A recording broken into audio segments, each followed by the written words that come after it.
Hello everyone, I am Google.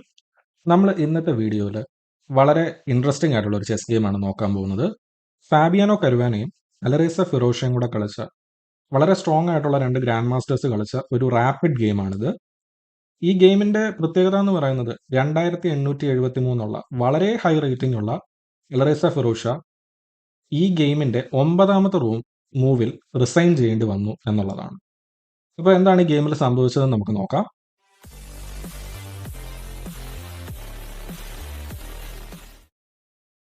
കരുവാനയാണ് white, Pherozeshah black കളിക്കുന്നു. അപ്പോൾ white ആദ്യം C4 വെച്ച് സ്റ്റാർട്ട് ചെയ്യുന്നു, ഇംഗ്ലീഷ് ഓപ്പണിംഗ്. ഇതിനെതിരെ ഫിറോഷ കളിക്കുന്നത് C6 ആണ്. ഇതിനെ ഇംഗ്ലീഷ് ഓപ്പണിങ്ങിന്റെ കാരോക്കാൻ സിസ്റ്റം എന്നാണ് പറയുന്നത്. C6 നമ്മൾ അധികം അങ്ങനെ കണ്ടുവരുന്ന ഒരു മൂവ് അല്ല ഇംഗ്ലീഷ് ഓപ്പണിങ്ങിനെതിരെ. സാധാരണഗതിക്ക് നമ്മൾ ഏറ്റവും കൂടുതൽ കാണാറുള്ളത് ഒന്നെങ്കിൽ C5, ഇതിനെ ഇംഗ്ലീഷ് ഓപ്പണിങ്ങിന്റെ സിമെട്രിക്കൽ സിസ്റ്റം എന്നാണ് വിളിക്കുന്നത്, അല്ലെങ്കിൽ E5, ഇതിനെ ഇംഗ്ലീഷ് ഓപ്പണിങ്ങിന്റെ കിങ്സ് ഇംഗ്ലീഷ് വേരിയേഷൻ എന്ന് വിളിക്കും, അല്ലെങ്കിൽ നൈറ്റ് എഫ് സിക്സിനെ ആംഗ്ലോ ഇന്ത്യൻ സിസ്റ്റം എന്നാണ് വിളിക്കുന്നത്. എന്തായാലും ഇവിടെ ഫിറോഷ കളിച്ചത് C6 ആണ്. പക്ഷേ C6 കുഴപ്പമൊന്നുമില്ല, അത്ര കോമൺ അല്ലാത്ത മൂവാണ് എന്ന് മാത്രമേ ഉള്ളൂ. ഇതിനുശേഷം വൈറ്റ് നൈറ്റ് F3 കളിക്കുന്നു, ബ്ലാക്ക് D5 കളിക്കുന്നു, കാരോക്കാനകത്ത് വരുന്ന പോലെ തന്നെ. ഇതിനുശേഷം വൈറ്റ് G3 കളിക്കുകയാണ്. G3 കളിക്കുന്നതിന്റെ പിന്നിലെ ഉദ്ദേശം ഇങ്ങനെ ബിഷപ്പിനെ ഫിയാൻഗറ്റോ ചെയ്ത് ഡെവലപ്പ് ചെയ്യുക എന്നുള്ള ഉദ്ദേശത്തോടു കൂടിയാണ്. അതിനുശേഷം ബ്ലാക്ക് ബിഷപ്പ് G4 കളിച്ച് വൈറ്റിന്റെ നൈറ്റിനെ അറ്റാക്ക് ചെയ്യും. നൈറ്റ് നേരെ E5ലേക്ക് പോയി ആ ബിഷപ്പിനെ തിരിച്ചറ്റാക്ക് ചെയ്യും. അതുകൊണ്ട് ബിഷപ്പ് F5ലേക്ക് വരും. വൈറ്റ് ഇവിടെ ക്വീൻ B3 കളിക്കുകയാണ്. ക്വീൻ B3 കളിക്കുന്നതിന്റെ പിന്നിലെ ഉദ്ദേശം B7 പോണിനെ അറ്റാക്ക് ചെയ്യുക എന്നുള്ളതാണ്. അപ്പോൾ ബ്ലാക്കിനത് ഡിഫെൻഡ് ചെയ്യണം. ബ്ലാക്കിനത് ഡിഫെൻഡ് ചെയ്യാനായിട്ട് ക്വീൻ B6 ക്വീൻ C7 കളിക്കുക. ക്വീൻ C7 ആണ് കുറച്ചുകൂടെ നല്ലത്, പക്ഷേ ഇവിടെ ബ്ലാക്ക് കളിച്ചത് ക്വീൻ B6 എന്ന് പറയുന്ന മൂവാണ്. കുഴപ്പമൊന്നുമില്ല. ഇതിനുശേഷം വൈറ്റ് C പോൺ വെച്ച് D പോണിനെ വെട്ടുന്നു. ബ്ലാക്ക് ഇവിടെ ക്വീൻ വെച്ച് ക്വീനിനെ എടുക്കുന്നു. വൈറ്റ് തിരിച്ച് റീക്യാപ്ചർ ചെയ്യുന്നു.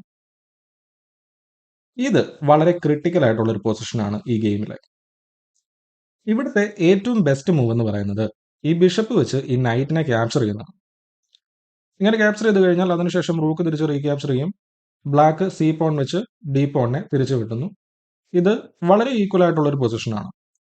വൈറ്റിന്റെ പോൺ സ്ട്രക്ചർ കുറച്ച് മോശമാണ്, ബ്ലാക്കിന്റെ പോൺ സ്ട്രക്ചർ നല്ലതാണ്. എന്നാൽ വൈറ്റിന്റെ പോൺ സ്ട്രക്ചർ മോശമാണെങ്കിൽ പോലും വൈറ്റിന് അവിടെ ബിഷപ്പ് പെയർ ഉണ്ട്. അപ്പോൾ ഭാവിയിൽ ഈ ബിഷപ്പ് പെയർ ഉപയോഗിച്ച് നല്ലൊരു അറ്റാക്കിങ് നടത്താവുന്നതാണ്. വളരെ ഈക്വൽ ആയിട്ടുള്ള ഒരു പൊസിഷനാണ്. പക്ഷേ എന്തുകൊണ്ടിട്ടാണ് ഈ ഒരു പൊസിഷനിൽ ബിഷപ്പ് വെച്ച് നൈറ്റിനെ ക്യാപ്ചർ ചെയ്യുന്നതാണ് നല്ലത്, അല്ലെങ്കിൽ ഏറ്റവും ബെസ്റ്റ് മൂവ് എന്ന് പറയുന്നത്? കാരണം ഈ നൈറ്റ് ഇവിടെ ഭീകരനാണ്. ഭീകരൻ എന്ന് പറഞ്ഞാൽ കൊടും ഭീകരൻ.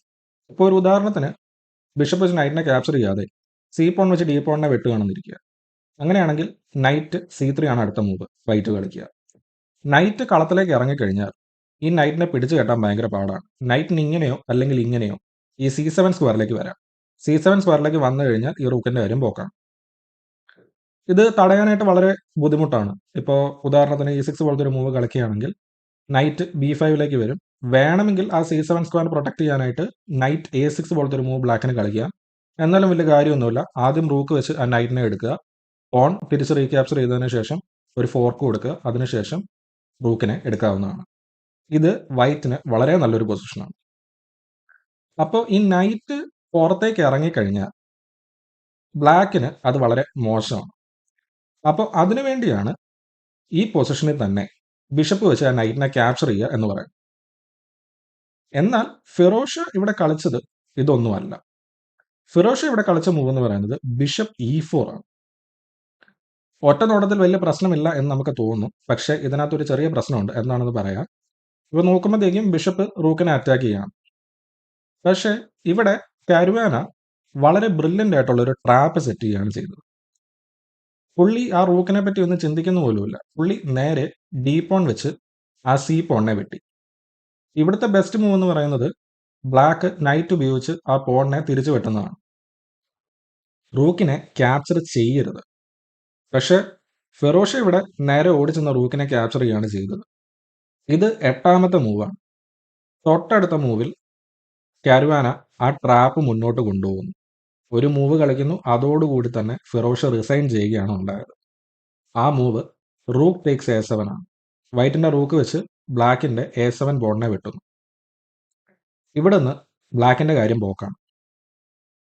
ഇപ്പോൾ പെട്ടെന്ന് നോക്കുമ്പോഴത്തേക്കും റൂക്ക് വെച്ച് തിരിച്ച് ആ റൂക്കിനെ ക്യാപ്ചർ ചെയ്തൂടെ എന്ന് നമുക്ക് തോന്നുമെങ്കിലും തൊട്ടടുത്ത മൂവിൽ C7 കളിക്കുന്നു. ഇനി ആ പോണിന്റെ പ്രൊമോഷൻ തടയാനായിട്ട് സാധിക്കും.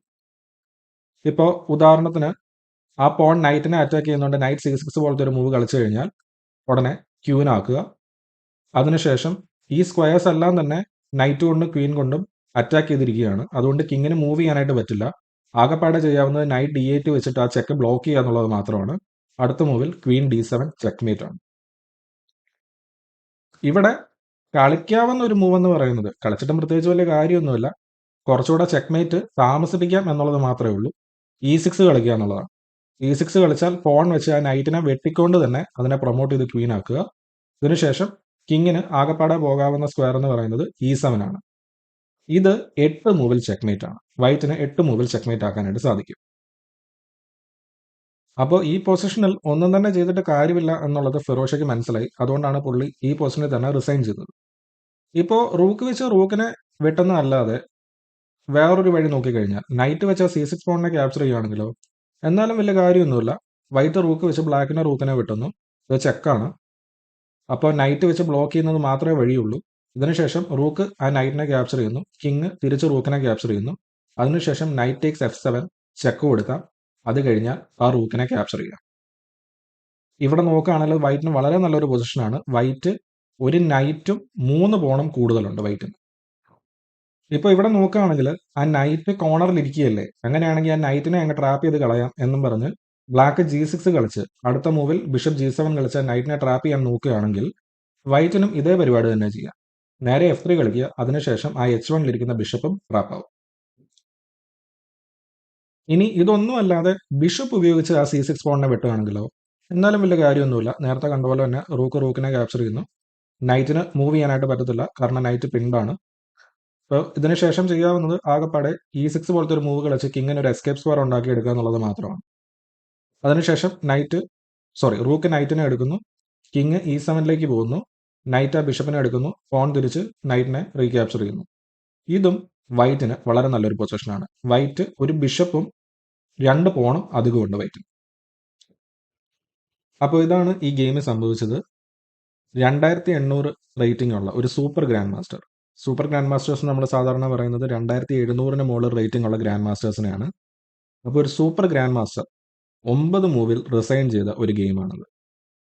ഇതിൽ നിന്ന് നമ്മൾ മനസ്സിലാക്കേണ്ട ഒരു കാര്യം എന്ന് പറയുന്നത് ഇങ്ങനത്തെ ഒരു പൊസിഷൻ നമുക്ക് കിട്ടിക്കഴിഞ്ഞാൽ, അതായത് ഞാൻ നേരത്തെ പറഞ്ഞ ക്രിട്ടിക്കൽ ആയിട്ടുള്ള പൊസിഷനാണിത്. ഇത് നമ്മൾ കളിക്കുന്ന ഗെയിമുകളിൽ ഇത് വരാനുള്ള സാധ്യതയുണ്ട്. അപ്പോൾ ഇങ്ങനത്തെ ഒരു പൊസിഷൻ കിട്ടിക്കഴിഞ്ഞാൽ ഈ ഒരു ഗെയിം നമ്മുടെ മനസ്സിലുണ്ടാവണം. ആ ഒരു കാര്യം കൂടെ നമുക്കിതിനകത്ത് മനസ്സിൽ വെക്കാം. അപ്പോൾ നമ്മുടെ ഇന്നത്തെ വീഡിയോയിൽ ഇത്രയേ ഉള്ളൂ. ഉടനെ തന്നെ അടുത്തൊരു വീഡിയോ ആയിട്ട് കാണാം. കഴിഞ്ഞ വീഡിയോയിൽ ഇത് പറഞ്ഞിട്ട് 2 വർഷം കഴിഞ്ഞിട്ടാണ് ഇപ്പോൾ വീഡിയോ ഇടുന്നത്. പക്ഷേ ഇത് കഴിഞ്ഞിട്ട് ഉടനെ തന്നെ അടുത്ത വീഡിയോ ഇടുന്നതായിരിക്കും. അപ്പോൾ ലൈക്ക് ചെയ്യുക, സബ്സ്ക്രൈബ് ചെയ്യുക തുടങ്ങിയ കാര്യങ്ങളൊക്കെ ചെയ്യുക. അടുത്ത വീഡിയോയിൽ കാണാം. ബൈ.